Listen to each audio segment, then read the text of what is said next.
La pluma es más poderosa que la espada.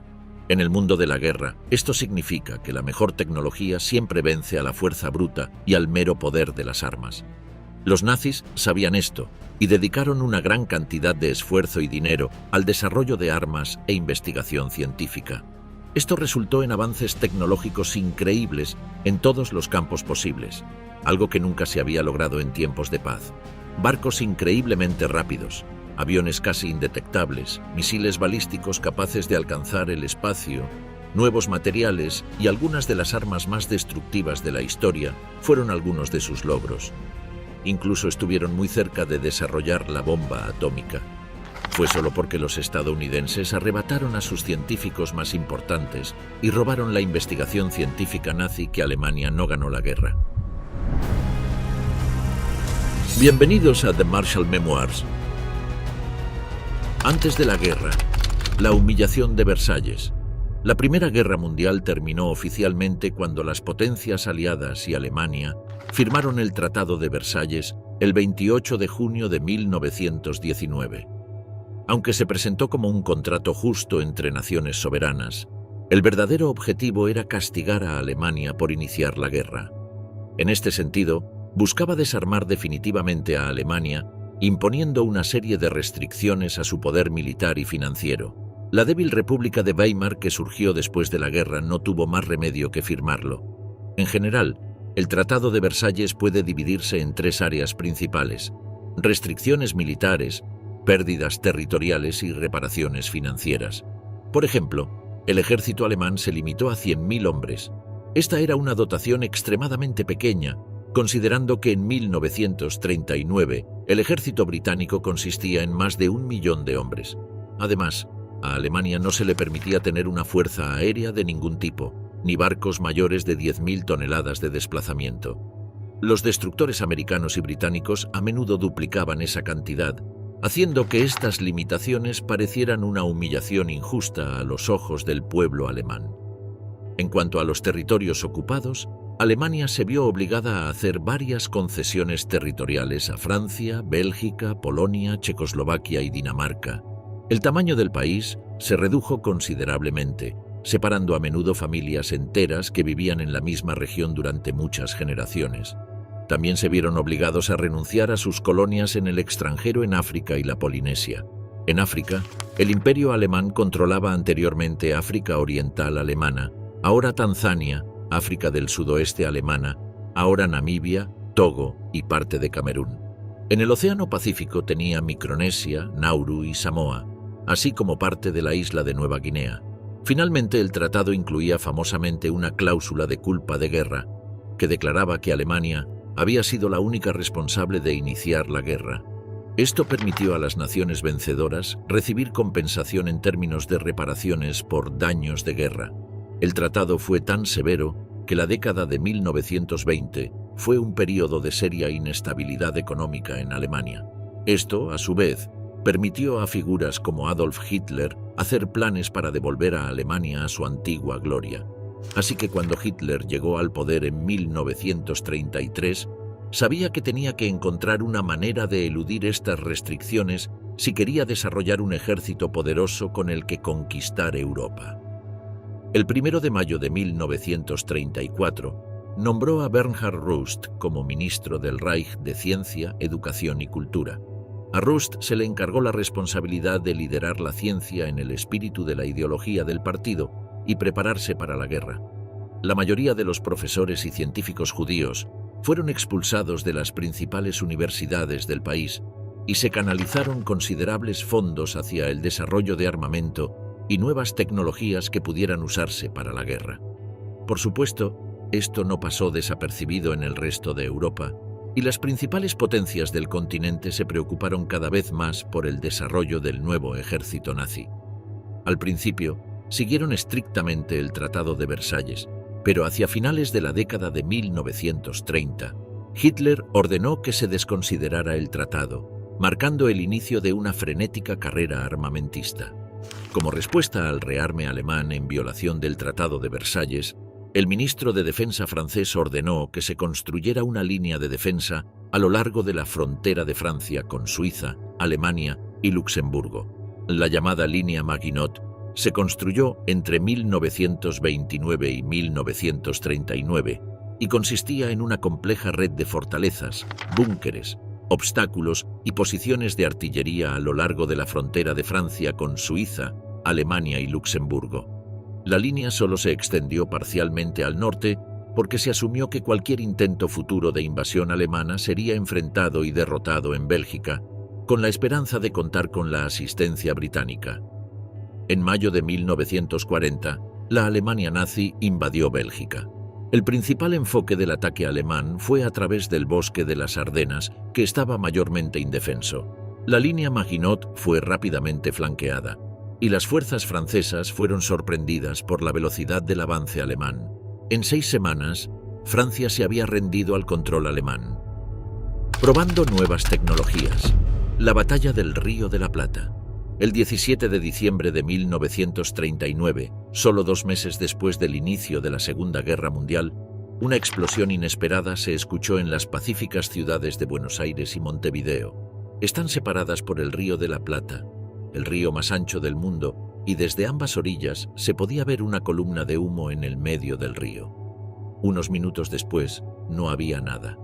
El acorazado de bolsillo alemán Admiral Graf Spee había desaparecido bajo las aguas del río, hundido para que los científicos aliados nunca pudieran hacerse con el barco ni su asombrosa tecnología. 3 días después, en el Hotel de Inmigrantes de Buenos Aires, su capitán cuidadosamente colocó una bandera alemana en su cama, se acostó sobre ella y se disparó con la pistola Mauser de su oficial. El capitán Hans Langsdorff había sido asignado al Graf Spee en 1936, pero ya tenía una extensa carrera en la Armada alemana para entonces. Había ingresado a la Academia Naval en contra de los deseos de sus padres en 1912 y se convirtió en un héroe de guerra durante la Primera Guerra Mundial, pero nada de lo que había visto en todos sus años en la Armada podría prepararlo para la maravilla tecnológica que era el Graf Spee. Más que un barco, parecía un cohete espacial salido de una novela de ciencia ficción. Simplemente era la embarcación más avanzada del mundo en ese momento, lo cual era un milagro, considerando las limitaciones impuestas por los ganadores de la Primera Guerra Mundial menos de 20 años antes. A los mejores ingenieros de Hitler se les encomendó construir la embarcación más destructiva y rápidamente le presentaron los planos de un nuevo tipo de destructor. Era tan poderoso y compacto que no podía creer que fuera posible. Llamaron al prototipo un Taschenkreuzer o crucero de bolsillo debido a lo pequeño que era. Pero aunque no parecieran mucho desde la distancia, los cruceros de bolsillo alemanes eran increíblemente rápidos y mortales, alcanzando velocidades de casi 30 nudos o 50 km por hora, gracias a sus motores diésel de 54.000 caballos de fuerza. Los barcos estaban equipados con una catapulta, lo que permitía que un pequeño hidroavión Heinkel E-60 despegara directamente desde la cubierta del barco. El Admiral Graf Spee también fue el primer buque de guerra alemán en estar equipado con un radar, una tecnología que había sido inventada solo un año antes por un equipo de científicos británicos. Los nazis fueron rápidos en copiar la tecnología y aprender a fabricar sus propios radares. Aunque no era nazi, el capitán Langsdorff era sobre todo leal a su país. Por esta razón, siguió las órdenes de sus superiores sin cuestionar. Cuando Alemania declaró la guerra a Gran Bretaña y Francia, el Graf Spee estaba en el mar patrullando el Océano Índico. Desde ese momento, cada vez que se avistaba un barco mercante británico, el capitán Langsdorff ordenaba a su tripulación hundirlo, pero asegurándose de que ningún tripulante fuera herido en el proceso. Después, la tripulación enemiga sería dejada en el puerto más cercano. Después de hundir varios barcos enemigos, el Graf Spee navegó hacia las Islas Canarias para reabastecerse. Luego continuó navegando por el Océano Atlántico Sur. El 13 de diciembre, el Graf Spee avistó un grupo de 3 destructores británicos, a varias millas al este de Montevideo, Uruguay. Fueron identificados como el Exeter, el Ajax y el Achilles. Los barcos de la Marina Británica fueron los primeros en disparar, pero fallaron. El Graf Spee respondió con una salva inicial precisa, que dañó severamente al Exeter. Después de 2 impactos más de cañón y torpedos, tuvo que huir de la batalla para ser reparado. Sabiendo que el Graf Spee tenía más armas, pero era solo un barco, el Ajax y el Achilles se separaron y trataron de rodear al Graf Spee. Un desafortunado proyectil de 8 pulgadas disparado desde el Achilles penetró 2 cubiertas del Graf Spee y destruyó por completo su unidad de procesamiento de combustible bruto, lo que significaba que no podría ir muy lejos antes de necesitar reabastecerse. Sin embargo, dio una pelea feroz, y tanto el Ajax como el Achilles sufrieron graves daños. El capitán Langsdorff ordenó retirarse hacia Buenos Aires, pero las autoridades argentinas les negaron refugio. El Graf Spee cruzó entonces el Río de la Plata hacia el puerto de Montevideo, pero allí el capitán fue informado de que solo les permitirían quedarse por 48 horas. Esto no era suficiente tiempo para reabastecer y reparar el casco y la unidad de combustible, así que tomó la única decisión que un marino respetado podía tomar. Navegó el Graf Spee hacia el medio del río, colocó algunas cargas explosivas y abandonó el barco con todos sus tripulantes. Luego lo hizo volar en pedazos, asegurándose de que su tecnología de vanguardia no cayera en manos de los aliados. Terror bajo el mar. La guerra submarina. Aunque impresionante, el Graf Spee fue solo una de las muchas invenciones que ayudaron a Alemania a dominar los mares, al menos al comienzo de la guerra. Y aunque los submarinos no eran una invención nueva, ya que existían desde principios de 1900, fue durante la Segunda Guerra Mundial cuando se transformaron en verdaderas máquinas de matar. Desde submarinos enanos hasta los clásicos y sigilosos U-Boats Mark XXI, se construyeron más de 1.200 embarcaciones submarinas entre 1939 y 1945. Ningún mar del mundo era seguro para los barcos aliados. Desde septiembre hasta diciembre de 1939, los U-Boats alemanes hundieron 221 barcos, perdiendo solo 9 U-Boats en el proceso. Esta impresionante hazaña se logró bajo la dirección del gran almirante Karl Dönitz, uno de los mejores estrategas de guerra y un hábil piloto de submarinos que había comandado varios de estos en la Primera Guerra Mundial. Dönitz se hizo famoso por su estrategia de manada de lobos, que consistía en que varios U-Boats atacaran un solo objetivo al mismo tiempo. Esto era extremadamente eficiente, pero también requería una gran cantidad de embarcaciones en servicio. La combinación de la magistral estrategia de Dönitz y varios avances tecnológicos hizo que los U-Boats alemanes fueran depredadores letales en todo el mundo. En primer lugar, las nuevas técnicas de soldadura de cascos y el acero mejorado permitieron inmersiones más profundas. Esto significaba más posibilidades de no ser detectados por los barcos enemigos. Los U-Boats alemanes en la Segunda Guerra Mundial también estaban equipados con sensores de detección pasiva que estaban adelantados a su tiempo y a la competencia. Y finalmente tenían armas superiores. Por ejemplo, el torpedo eléctrico G7 costaba la mitad que un torpedo convencional y gracias a su ingeniería no dejaba una estela de burbujas. Este tipo daba al U-Boat una ventaja en un ataque diurno. El 27 de agosto de 1941, el 269º Escuadrón del Mando Costero de la Real Fuerza Aérea realizó una misión notable, algo nunca repetido durante la guerra. Capturaron un U-Boat sin la ayuda de barcos de superficie. Este fue el U-Boat U-570, que rápidamente llevaron a Gran Bretaña para ser sometido a ingeniería inversa. Los ingenieros que examinaron el U-570 quedaron asombrados y llegaron a la conclusión de que cada pieza de equipo que tenía era superior a la de la Royal Navy, incluyendo mejores periscopios de ataque y una mira nocturna de superficie que permitía ver prácticamente en completa oscuridad. Inmediatamente comenzaron a incorporar la tecnología nazi en sus propias embarcaciones, que pronto se volvieron mucho más poderosas.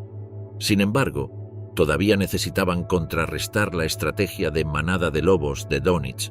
Lo hicieron formando los llamados grupos cazadores asesinos, consistentes en escoltas rápidas antisubmarinas y portaaviones. El propósito de las operaciones navales cambió de evitar los U-Boats y proteger los convoyes a buscarlos y destruirlos donde quiera que operaran. Dönitz reaccionó desplegando sus U-Boats cerca de las Azores, donde los aviones basados en tierra todavía tenían dificultades para alcanzarlos. En esta región esperaba amenazar la ruta de convoyes Gibraltar-Britannia, Dönitz intentó concentrar su poder en un arco desde África Occidental hasta América del Sur y el Caribe, pero la mayoría de los 39 U-boats desplegados en estas operaciones fueron interceptados y destruidos. Fue un triste final para una de las mayores flotas submarinas de la historia. La Kriegsmarine alemana también inventó un tipo de submarino enano llamado Weiber, que en alemán significa castor. Esta era una embarcación para una persona destinada a atacar barcos enemigos costeros. Los Weibers estaban equipados con 2 torpedos o minas de 53 centímetros o 21 pulgadas, montados externamente, y fueron desarrollados apresuradamente hacia el final de la guerra para ayudar a enfrentar la amenaza de una invasión aliada de Europa. Esto resultó en fallos técnicos básicos que, combinados con la capacitación inadecuada de sus operadores, significó que nunca representaron una amenaza real para la navegación aliada, a pesar de que se entregaron 324 submarinos. Uno de los pilotos asignados a un submarino enano fue Joachim Langsdorff, el hijo del capitán Hans Langsdorff. Muerte desde el cielo. El mortal Messerschmitt M262. Entre los proyectos más prometedores que el ministro de Ciencia evaluó, se encontraba una patente presentada por un joven físico llamado Hans von Ohain. Para 1935, cuando tenía solo 23 años, diseñó con éxito un motor turborreactor que podría adaptarse a aeronaves. Se le asignó un equipo de especialistas y un gran presupuesto para que pudiera diseñar y probar el primer avión a reacción del mundo, el Heinkel Ge-178. El Ge-178 demostró ser muy útil en la invasión de Polonia ese año, por lo que el equipo de von Ohain comenzó a hacer planes para aviones de combate a reacción más avanzados. Estos planes recibieron el nombre en clave Proyecto 1065 y se clasificaron como ultrasecretos. El Ministerio de Aviación solicitó que diseñaran un avión a reacción capaz de volar al menos 1 hora y alcanzar una velocidad de al menos 850 km por hora. O 530 millas por hora. Los planes iniciales para el Me-262 se dibujaron a principios de 1939, pero el diseño original era muy diferente del avión que finalmente entró en servicio. Los sucesivos cambios en el diseño y varios problemas con los motores a reacción resultaron en grandes retrasos para el primer prototipo. Originalmente diseñado con alas rectas, surgieron problemas cuando los motores resultaron ser más pesados de lo prometido inicialmente.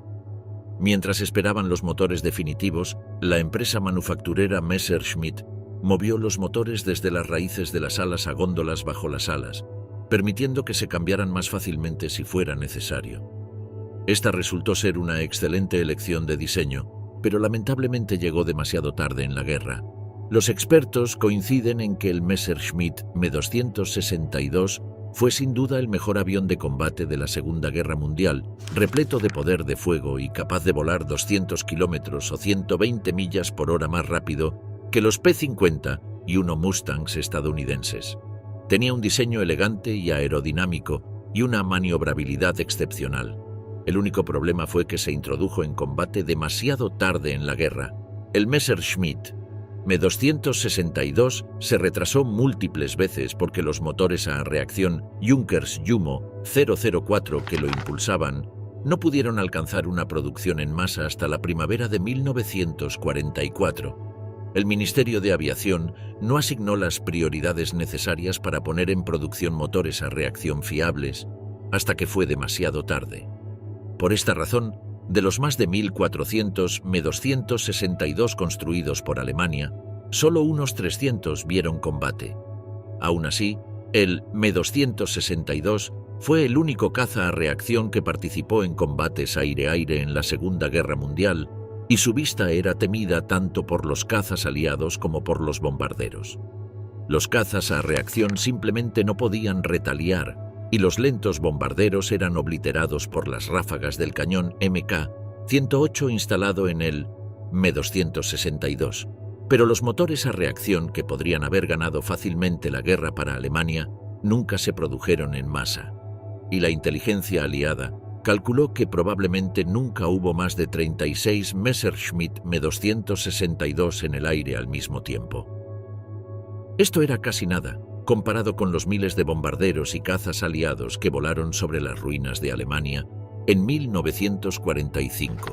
Para ese momento, las naciones aliadas habían desarrollado excelentes cazas como el Spitfire 9, el P-47D, y luego en 1944 introdujeron el Tempest, el Spitfire 14 y el P-51 Mustang. Tecnología alienígena, el ala volante. En los últimos meses de la Segunda Guerra Mundial, la Alemania nazi comenzó a probar un caza experimental que parecía más una nave espacial que un avión. El Horten Ho 229 no solo tenía un aspecto futurista, sino que estaba equipado con la mejor tecnología disponible en el mundo.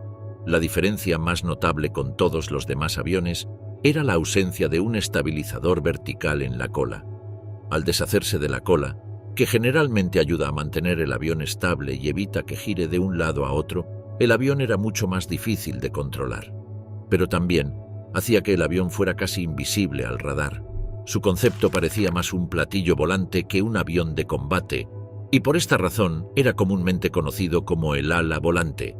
Este diseño ayudaba a reducir el tamaño del avión, mientras al mismo tiempo creaba una forma más suave y aerodinámica que no podía ser fácilmente detectada por el radar. El Horten Ho 229 estaba tan adelantado a su tiempo que sus secretos aún no se comprenden completamente. Los científicos de la NASA todavía están trabajando en un prototipo capturado para descubrir cómo sus creadores lograron superar los considerables desafíos aerodinámicos que deberían haberlo hecho inviable para volar. El secreto estaba en su ala en forma de campana, que cancelaba los problemas de giro causados por la falta de una cola. Este fue un diseño genial porque también reducía la resistencia al aire, ayudando a la estabilización del avión y reduciendo en gran medida el consumo de combustible, permitiendo que volara más rápido. El Ho 229 fue desarrollado por dos hermanos, Walter y Reimar Horten, quienes estaban entre los mejores ingenieros aeronáuticos no solo en Alemania, sino en todo el mundo. A finales de la década de 1940, el personal del proyecto SEAN, la investigación de la Fuerza Aérea de los Estados Unidos sobre la existencia de ovnis, consideró seriamente la posibilidad de que muchos avistamientos pudieran haber sido aviones secretos fabricados por los soviéticos basados en los diseños de los Horten. Los Horten comenzaron a diseñar aviones a principios de la década de 1930, mientras que Alemania estaba oficialmente prohibida de tener una fuerza aérea bajo las restricciones del Tratado de Versalles. Sin embargo, los pilotos e ingenieros militares aún se reunían clandestinamente en clubes de vuelo deportivo, como una forma de eludir tales restricciones. Aquí se sentaron las bases de lo que se convertiría en la Luftwaffe, la fuerza aérea de la Alemania nazi. En estos clubes, los Horten conocieron al diseñador de aviones no convencionales, Alexander Lippisch, quien fue un pionero en los diseños de aviones con ala delta. Los Horten desarrollaron su enfoque de ala volante con resultados cada vez más efectivos, culminando en su planeador Horten Ho 4, en el que el piloto yacía en posición prona en la aeronave, lo que significaba que la cabina no sobresalía del fuselaje y por lo tanto no creaba resistencia aerodinámica. Para cuando se estaba probando el planeador Ho 4, Walter Horten ya había servido como piloto de combate de la Luftwaffe durante la Batalla de Gran Bretaña en 1940. Esta batalla fue ganada por los británicos, pero para Walter Horten fue un punto de inflexión. Se dio cuenta de que Alemania necesitaba un nuevo tipo de avión de combate, por lo que una vez de vuelta en tierra comenzó a discutir con su hermano la posibilidad de diseñar un avión completamente de ala. Al mismo tiempo, el jefe de la Luftwaffe, Hermann Göring, había solicitado diseños en un proyecto llamado 3x1000. Quería desarrollar aviones que pudieran llevar una carga de bomba de 1000 kilogramos a 1000 millas, 1600 kilómetros, a 1000 kilómetros por hora, 625 millas por hora. Eso llevó a los Horten a desarrollar lo que eventualmente se convertiría en los prototipos Ho 229. El primero de los tres prototipos era un planeador no motorizado, construido para probar el diseño aerodinámico. El segundo agregó motores a reacción y voló con éxito el 2 de febrero de 1945, aunque se estrelló después de una falla de motor en otro vuelo de prueba unas semanas después, matando a su piloto de pruebas. Esto demostró que el avión efectivamente podía despegar, volar y aterrizar. Ciencia de cohetes. Las armas de venganza de Hitler. En lo que respecta a la guerra en tierra, desde el comienzo de la guerra, Hitler ordenó el desarrollo de lo que llamó armas de venganza. Fueron nombradas con la letra V por su nombre en alemán, Vergeltungswaffen. El objetivo del proyecto V era el bombardeo estratégico de ciudades enemigas, específicamente desde larga distancia. Solo la B-1 y la B-2 se usaron durante la guerra, pero demostraron ser altamente mortales, matando a unas 18.000 personas en total. La bomba voladora B-1 fue un prototipo temprano de misil de crucero que podía ajustar su trayectoria mientras estaba en el aire.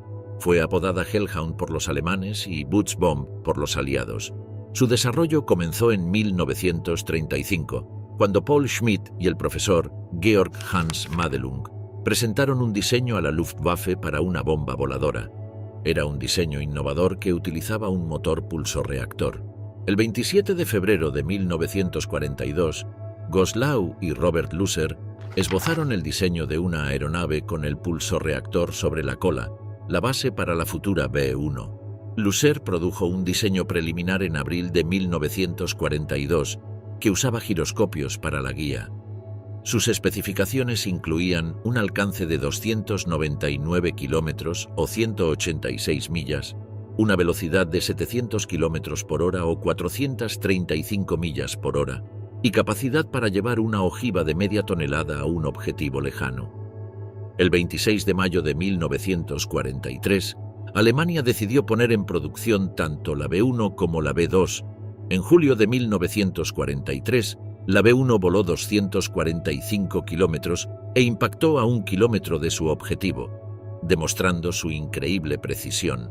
La Wehrmacht, o ejército alemán, utilizó por primera vez los misiles B-1 contra Londres el 13 de junio de 1944, una semana después de los exitosos desembarcos aliados del día D. En su apogeo, más de 100 B-1 al día fueron disparados hacia el sureste de Inglaterra, totalizando 9.521. Después de que se hizo evidente que no había forma de ganar la guerra en Gran Bretaña, los alemanes dirigieron las B-1 al puerto de Amberes y a otros objetivos en Bélgica, lanzando otras 2.448 B-1. Los ataques cesaron solo un mes antes de que terminara la guerra en Europa, cuando el último sitio de lanzamiento en los Países Bajos fue tomado en marzo de 1945. El cohete B-2 fue, por todos los medios, el arma más avanzada de Alemania en la Segunda Guerra Mundial, pero también la más costosa. Era un enorme misil balístico que llevaba una ojiva de 1 tonelada, que alcanzaba el borde del espacio antes de descender a velocidad supersónica hacia su objetivo. Esto significaba que nadie en el objetivo podía escucharlo llegar hasta que explotaba. Estaba impulsado por un motor de cohete de propulsión líquida desarrollado específicamente para este tipo de cohete y tan avanzado que sus ingenieros lamentaban profundamente que se destruyera completamente después de un solo lanzamiento. El desarrollo de cohetes alemanes comenzó antes de la guerra, pero la B-2 no estuvo lista hasta el otoño de 1944. Se usó principalmente contra Londres y Amberes, y no había defensa contra él. Sin embargo, aunque técnicamente brillante y de indudable valor propagandístico para una jerarquía nazi asediada, el arma infligió comparativamente poco daño en relación con las enormes sumas gastadas en ella. La cantidad total de explosivos entregados por los aproximadamente 3.000 B-2 disparados fue mucho menor de lo que se podía lanzar en una sola incursión por el Comando de Bombarderos de la RAF. 9.000 personas murieron en ataques de B-2. Muerte instantánea a manos de todos. El primer rifle de asalto del mundo. Los científicos nazis desarrollaron todo tipo de armas imaginables, desde los cañones y cohetes más grandes hasta pequeñas pistolas. Pero quizás el arma de combate de campo más duradera e innovadora desarrollada durante la Segunda Guerra Mundial fue el Sturmgewehr 44 o STG-44 para abreviar. Fue diseñado como un vínculo entre un rifle y una ametralladora, pero al mismo tiempo era portátil y ligero. Esto convierte al STG-44 en el primer rifle de asalto de la historia.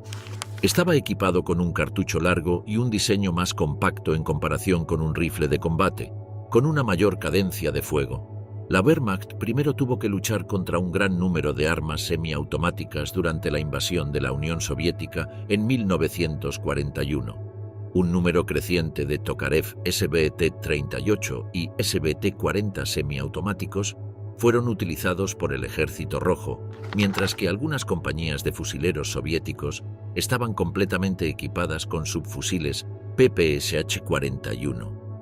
La clave era la gran cantidad de fábricas trabajando las 24 horas para proporcionar munición a las tropas en el frente occidental.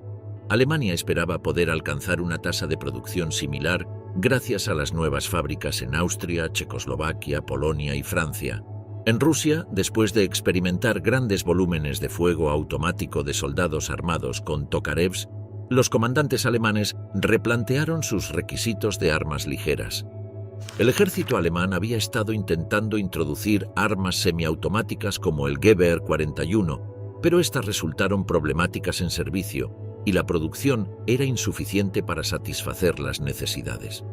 Se habían hecho varios intentos para introducir ametralladoras ligeras o rifles automáticos, pero el retroceso de los poderosos rifles Mauser era demasiado difícil de controlar en fuego automático. Al cambiar la munición utilizada y la forma de alimentarla en la recámara, se redujo el impulso del cañón.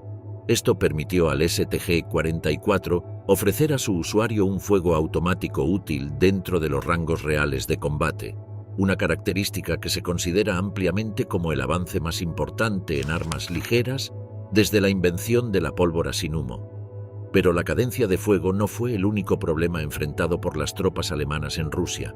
El invierno de 1941 resultó ser una molestia porque el mecanismo de encendido de los lanzallamas alemanes no podía hacer frente a las condiciones climáticas frías. Esto impulsó la innovación, y las versiones posteriores del arma reemplazaron la antorcha de hidrógeno con un sistema basado en cartuchos que resultó más efectivo en climas fríos. El modelo estándar de lanzallamas utilizado por el ejército alemán en la Segunda Guerra Mundial fue el Flammenwerfer 41 o FMW 41. Su producción comenzó en 1941, siendo una versión mejorada del anterior FMW 35, cuyo principal problema era que era demasiado pesado para llevarlo durante largos periodos de tiempo. El modelo 41 era mucho más ligero, con un peso total de 18 kilogramos. El uso previsto de tales armas era despejar trincheras enemigas y edificios en áreas altamente fortificadas. Desde 1942 hasta abril de 1945 se produjeron más de 64.000 lanzallamas modelo 41, pero se descontinuaron justo después de la guerra. Similar a muchos otros diseños de la época, el FMW 41 utilizaba una antorcha de hidrógeno que encendía una mezcla de alquitrán y gasolina que se disparaba desde una antorcha de mano unida a un tanque.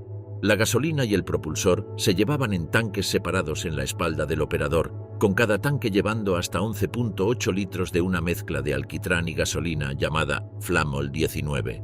Era más confiable y fácil de operar que su predecesor, y tenía un alcance incrementado de 32 metros o 105 pies. Tecnologías de guerra para uso cotidiano.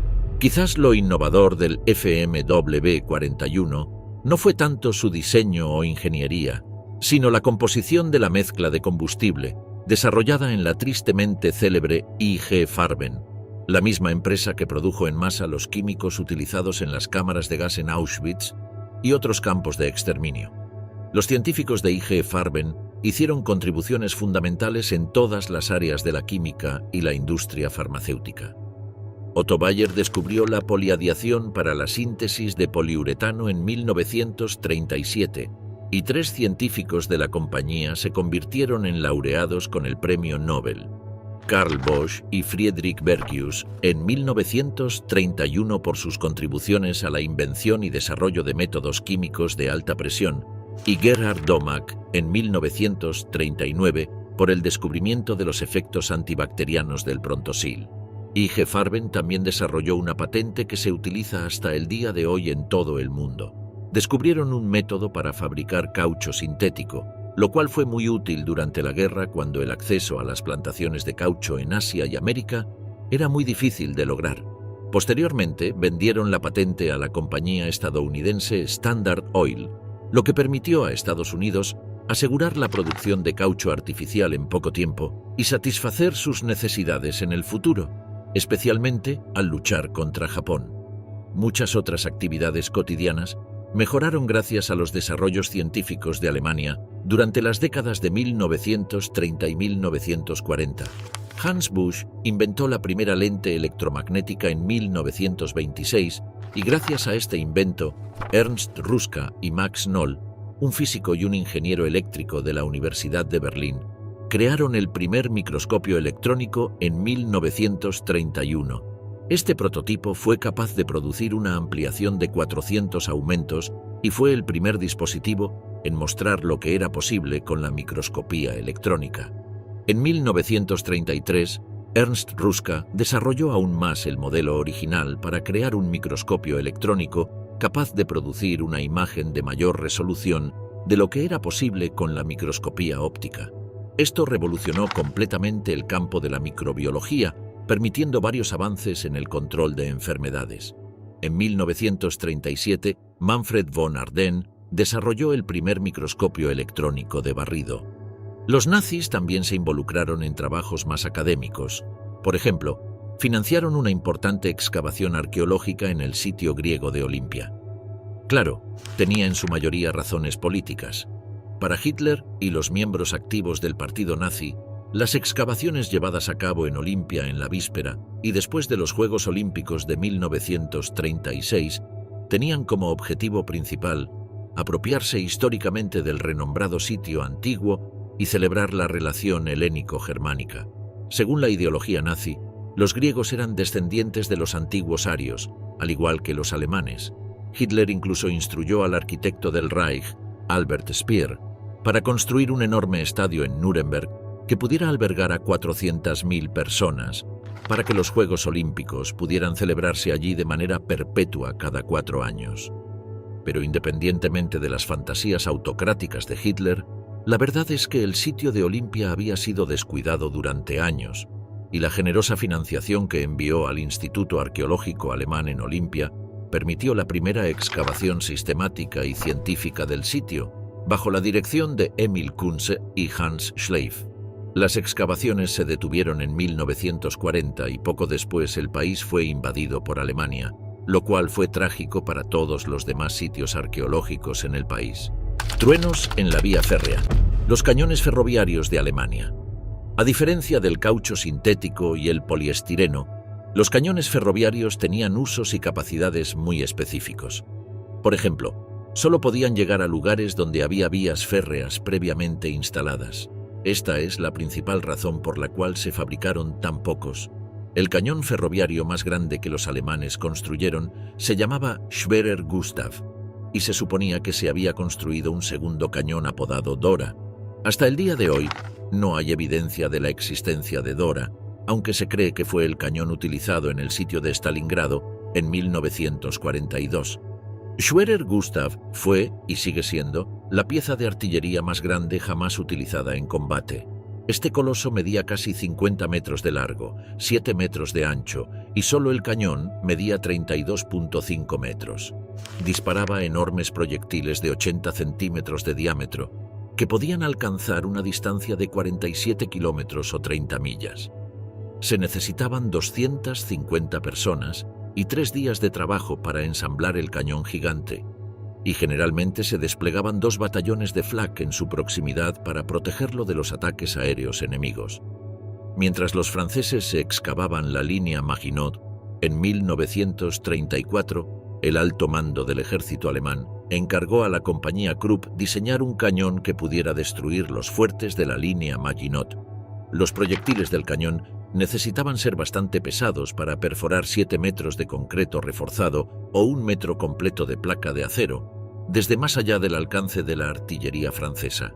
El tamaño y peso de semejante monstruosidad significaba que no podía operar en las vías férreas comunes, sino que necesitaba un conjunto especial de vías gemelas para llevarlo a la frontera francesa. También se transportaron locomotoras y grúas especiales para posicionar adecuadamente el cañón.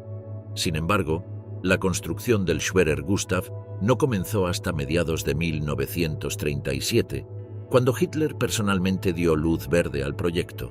Las complicaciones técnicas en la forja de piezas de acero tan masivas hicieron evidente que tomaría varios años completar el primer cañón. Se encargó un segundo cañón, Dora, pero su destino es desconocido. Para cuando Krupp terminó de construir el Schwerer Gustav, Francia ya era un territorio del Tercer Reich, pero aún resultaba útil en el frente oriental, así que en marzo de 1942 fue ensamblado y llevado a lo largo de las vías gemelas hacia Crimea. El tren que transportaba el Schwerer Gustav tenía un total de 25 vagones, lo que significa que todo el tren tenía 1.6 kilómetros o 1 milla de longitud, solo para llevar un único cañón al frente. La primera vez que se utilizó el Schwerer Gustav en combate fue durante el sitio de Sebastopol, en junio de 1942. Al final del sitio, el 4 de julio, la ciudad de Sebastopol yacía en ruinas y se habían disparado un total de 30.000 toneladas de munición de artillería. El Gustav había disparado 47 rondas y desgastado su cañón original, por lo que se trajo un cañón de repuesto para reemplazarlo mientras el original se enviaba de regreso a la fábrica de Krupp para su reacondicionamiento. Después del sitio, el cañón fue desmontado y trasladado a la parte norte del frente oriental, donde se planeaba un ataque sobre Leningrado. El cañón se colocó a 30 kilómetros o 18 millas de la ciudad, pero el ataque se canceló antes de que pudiera disparar. El ejército alemán abandonó el cañón cerca de Leningrado durante el invierno de 1942-4. El 14 de abril de 1945, un día antes de la llegada de las tropas estadounidenses, el Schwerer Gustav fue destruido para evitar su captura. Otro cañón grande e interesante fue el llamado Karl Gereth. Al igual que el Gustav y el Dora, se transportaba en vías ferroviarias, pero solo a distancias cortas. Como era considerablemente más ligero que el Gustav y el Dora, podía desmontarse y montarse por una pequeña tripulación en un solo día. Sin embargo, con su munición de 60 centímetros y 2 toneladas, era igualmente destructivo. La principal diferencia con los otros, aparte de su tamaño y peso, era el hecho de que era autopropulsado, por lo que no dependía de una locomotora para moverlo. Se construyeron 7 cañones, 6 de los cuales vieron combate entre 1941 y 1945. Fue utilizado en los ataques a las fortalezas soviéticas de Brest-Litovsk y Sebastopol. Bombardeó a los combatientes de la resistencia polaca en Varsovia. Participó en la batalla de las Ardenas y se utilizó para intentar destruir el puente Ludendorff durante la batalla de Remagen. Mundo de tanques. Las mejores armas de campo de Alemania. Mientras que en la mayoría de los campos las fuerzas aliadas tenían armas al menos tan buenas como las alemanas, el Tercer Reich dominó absolutamente en cuanto al diseño y producción de tanques. Produjeron los mejores y más avanzados tanques, y a un ritmo mayor que cualquier otro país. Pero lo clave en este aspecto es el hecho de que ya antes de la guerra habían comenzado a construir miles de tanques Panzer, principalmente Panzer I y II. Durante la guerra se desarrollaron y produjeron en masa modelos más avanzados, llegando a un total de 50.000 tanques fabricados en la Alemania nazi. La mayoría de estos fueron los poderosos Panzers III y IV, tanques medianos con una resistencia y autonomía impresionantes. A diferencia de Gran Bretaña, que produjo una variedad de diseños mediocres, los Panzers alemanes se basaron esencialmente en 3 tipos. El Panzer IV, V y VI, cada uno excelente para su propósito específico. Muchos tanques alemanes usaban combustible diésel, lo que daba a sus tripulaciones una excelente oportunidad de sobrevivir a los daños en batalla. En contraste con el Sherman americano, con su motor de gasolina, los Sherman se incendiaban más fácilmente, generalmente matando a toda la tripulación en el proceso. El Panzer IV fue el tanque alemán más común de la Segunda Guerra Mundial y jugó un papel destacado en la defensa de Normandía. Una versión más avanzada del Panzer III, se construyeron más de 8.000 de este único modelo. Diseñado en 1937, los primeros modelos estaban armados con cañones de 75 milímetros de cañón corto, más adecuados para el apoyo a la infantería. Sin embargo, su experiencia en combate, especialmente en Rusia, demostró la necesidad de más velocidad y de lograr una mayor penetración de la armadura enemiga. Por lo tanto, se añadió un cañón de cañón largo. El Mark IV resultante se convirtió en la tercera variante principal, apareciendo en 1943. Pesaba 25,5 toneladas y era propulsado por un motor Maybach de 300 caballos de fuerza, que proporcionaba una velocidad máxima de 25 millas por hora. La tripulación de 5 hombres estaba protegida por una armadura de 30 a 80 milímetros y tenía una carga estándar de 87 rondas de cañón principal.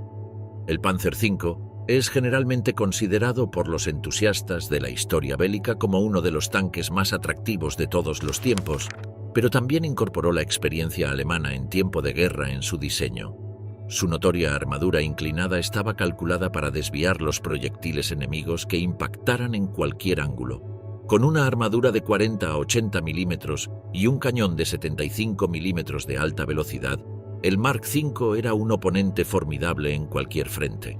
Aunque inusualmente pesado para su época, con unas 50 toneladas, aproximadamente el doble que el Mark IV, el Panzer V era razonablemente rápido, alcanzando una velocidad de 25 millas por hora, pero lo que realmente lo separaba del resto era su autonomía de 125 millas en carreteras. Estos tanques se desplegaron a tiempo para la batalla de Kursk en Rusia durante el verano de 1943, pero experimentaron problemas mecánicos allí. Posteriores mejoras se realizaron en la suspensión y transmisión, y se produjeron en total unos 5.000 Panzer V. Finalmente, el Panzer VI, también conocido como Tiger, fue el tanque alemán definitivo. Apareciendo en 1942, era un crucero terrestre de 62 toneladas con el impresionante cañón de 88 milímetros que ya era temido y respetado por los aliados. El cañón era extremadamente preciso. Según informes, podía colocar 5 proyectiles en un radio de 18 pulgadas a 1.200 yardas. El Tiger estaba protegido por una armadura de 62 a 102 milímetros, 2.4 a 4 pulgadas, lo que lo hacía casi impenetrable a las armas antitanque convencionales. Tenía el mismo motor básico que el Mark V, que producía una respetable velocidad en carretera de 25 millas por hora y aproximadamente la mitad de rápido fuera de carretera. A pesar de sus fortalezas, los Tiger eran costosos de producir, por lo que solo se fabricaron 1.340. Fueron asignados solo a unidades del tamaño de compañías y ocasionalmente batallones. Experimentos futuristas fallidos. No todos los inventos nazis fueron un éxito en el campo de batalla. El Ministerio de Propaganda nazi comenzó a hablar sobre las Wunderwaffen, literalmente armas maravillosas, y el término se aplicó a la mayoría de los nuevos inventos para aumentar la confianza en la sociedad.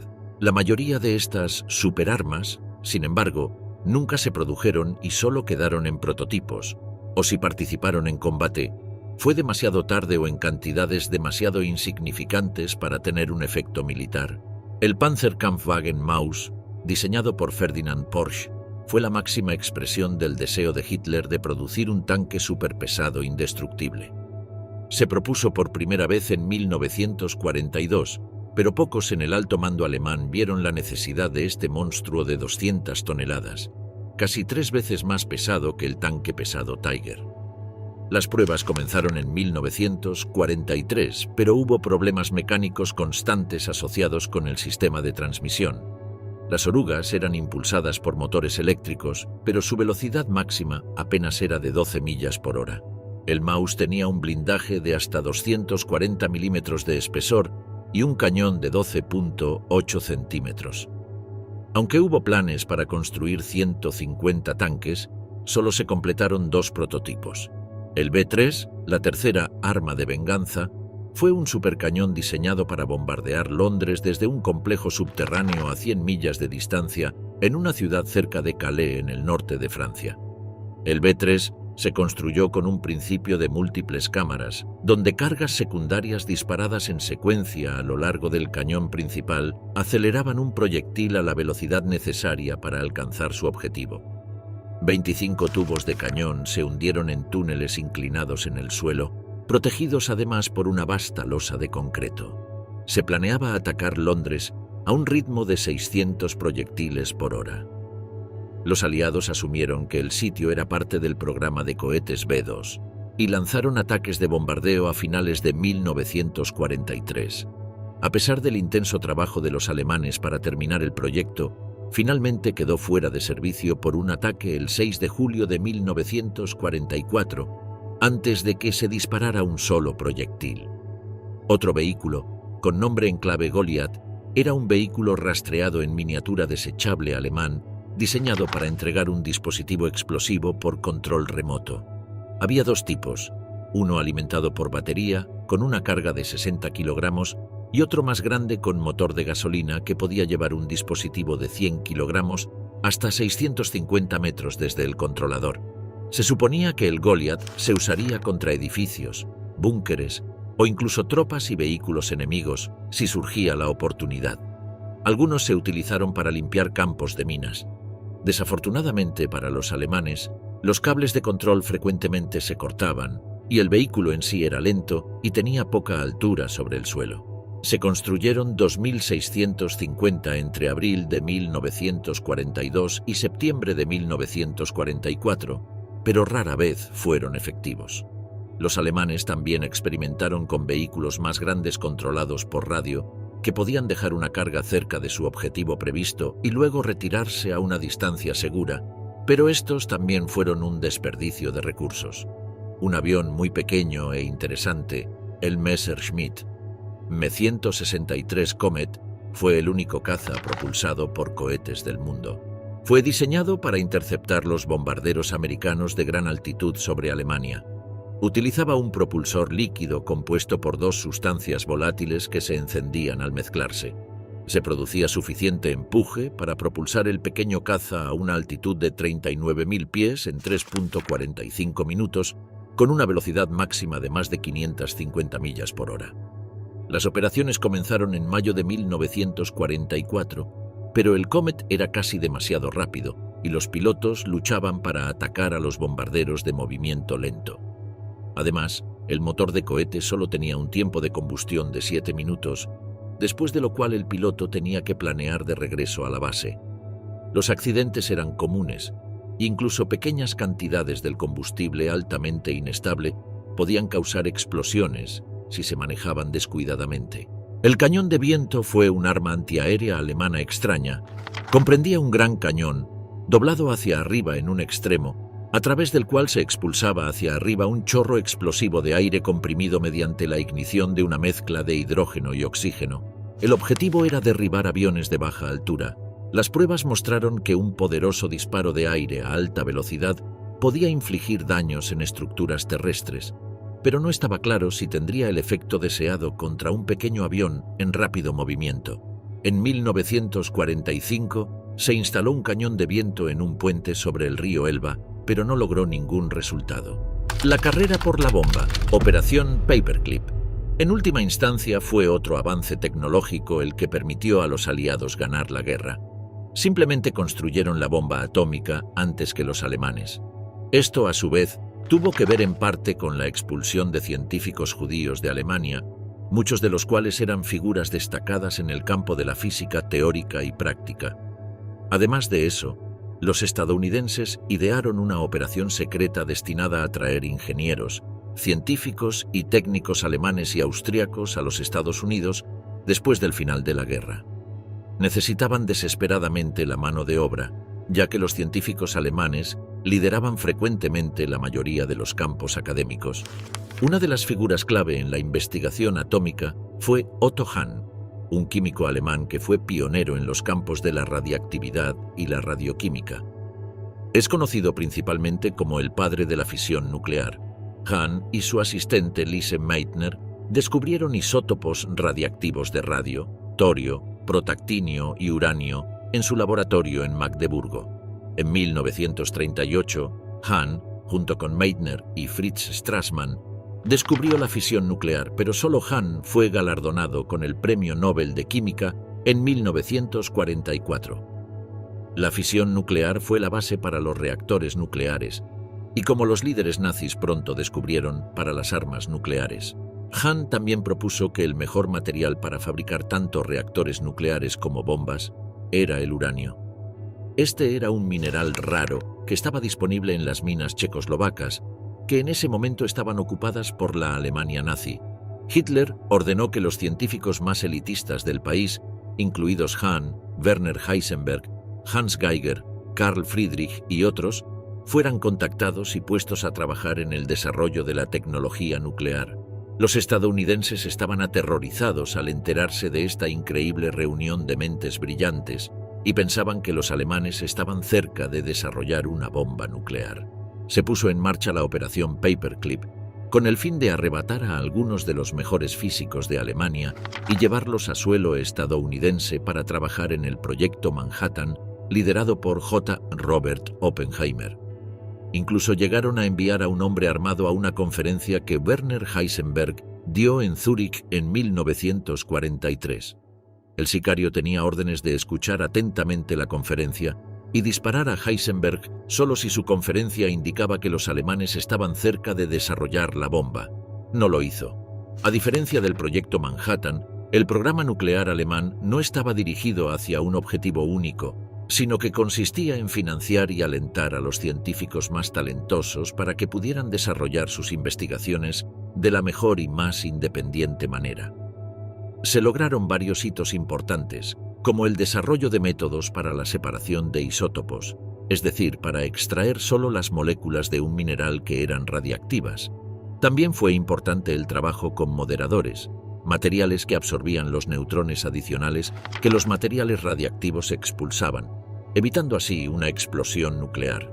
Los científicos alemanes fueron los primeros en reconocer las propiedades moderadoras del agua pesada, pero desafortunadamente no consideraron el grafito como un buen moderador, probablemente porque las muestras de grafito que Walter Bothe usó en sus experimentos estaban contaminadas con boro.